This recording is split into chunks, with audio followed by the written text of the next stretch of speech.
Welcome to the IVM Podcast Network.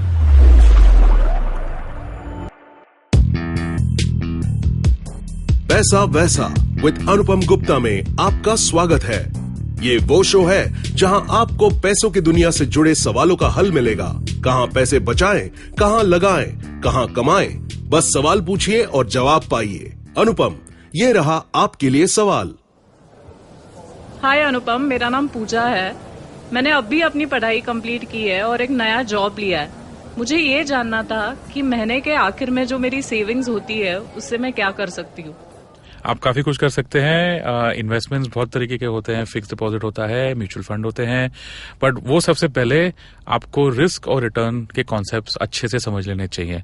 Risk Hindi word है खतरा, and खतरा इज व्हाट यू टेक। आप जब एक कोई भी फाइनेंशियल प्रोडक्ट में इन्वेस्ट करते हैं तो वो टाइम एक खतरा हो सकता है कि आपका रिटर्न, आपका प्रॉफिट, आपका मुनाफा कम हो सकता है, ज्यादा हो सकता है। वो हिसाब से सब प्रोडक्ट्स रिस्क और रिटर्न के हिसाब से मेजर किए जाते हैं। Fix deposit for example, low risk low return.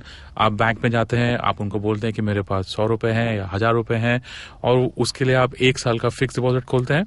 1 साल के बाद आपको 7 रुपए 8 रुपए का इंटरेस्ट मिलता है, और वो एश्योर्ड होता है बिकॉज बैंक्स मोर और लेस इंडिया में काफी स्ट्रांग होते हैं, काफी सेफ होते हैं। तो फिक्स डिपॉजिट सेफ होता है, बट उसका रिटर्न वो हिसाब से थोड़ा कम होता है। दूसरा होता है slightly riskier investments, stock market के जैसे, जहां पे आप स्टॉक खरीदते हैं या म्यूचुअल फंड में डालते हैं। आज आपने 100 रुपए डाले, 1000 रुपए डाले, 1 साल के बाद वो कुछ भी हो सकता है।